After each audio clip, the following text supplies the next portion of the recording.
வணக்கம் நண்பர்களே.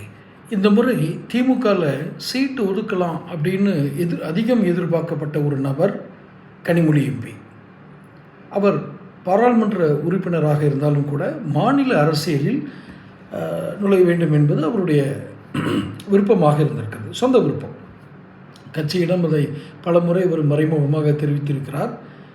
அண்ணன், அவருடைய சொந்த அண்ணன் தமிழக முதல்வர் அந்த கட்சியினுடைய தலைவரிடமும் தெரிவித்திருக்கிறார். ஆனாலும் அவருக்கு அந்த வாய்ப்பு மறுக்கப்பட்டதனுடைய பின்னணியாக என்ன இருக்கும்னு நம்ம கொஞ்சம் விசாரித்து பார்த்தோம். அப்போ முதலில் எதிர்ப்பு கிளம்பியது ஸ்டாலின் அவர்களுடைய குடும்பத்தில் இருந்து. அந்த குடும்ப உறுப்பினர்களுடைய மிகப்பெரிய பயம் கோபமாக வெளிப்பட்டிருக்கிறது. ஏன் அவர்கள் அத்தனை கோபம் அடைய வேண்டும், ஏன் அது பயமாக மாற வேண்டும்? ஒரே ஒரு விஷயம்தான். அவர்கள் இப்போதைக்கு திமுக தலைவர், மறைந்த திமுக தலைவர் கருணாநிதி, அவருடைய வாரிசாக வந்த ஸ்டாலின், அதன் பின்பு இந்த குடும்பத்தின் அடையாளமாக, ஐக்கானாக அவர்கள் நினைப்பது உதயநிதி ஸ்டாலினை தான். அதற்கு பின்பு அவர் பையன் வருவாராங்கிறதுலாம் இப்போ இல்லை. இப்போதைக்கு உதயநிதியை முதல்ல கொண்டு வந்து நிறுத்தணும்.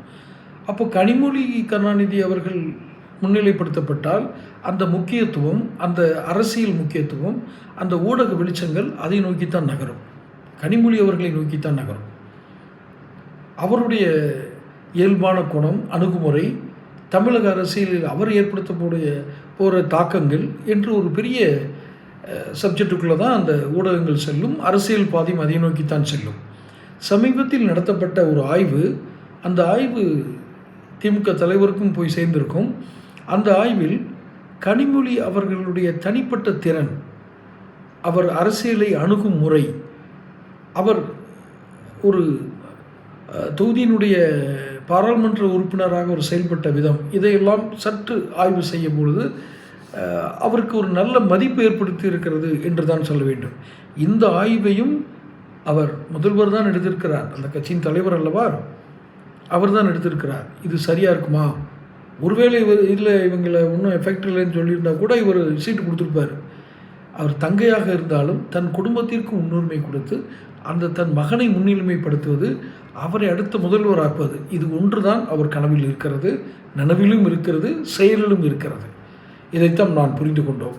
ஸோ இந்த கனிமொழி அவர்களுக்கு சீட்டு கிடைக்காதவருடைய பின்னணியில் ஸ்டாலினுடைய குடும்ப உறுப்பினர்கள் தான் அத்தனை அழுத்தமான தலையீடுகள் இருந்திருக்கிறது. இதுதான் பின்னணி, மர்மம். தொடர்ந்து இந்த செய்திகளை பெறுவதற்கு சேனல் சப்ஸ்கிரைப் பண்ணிக்கங்க, நோட்டிஃபிகேஷன் பில் பதிவு பண்ணுங்கள். நன்றி.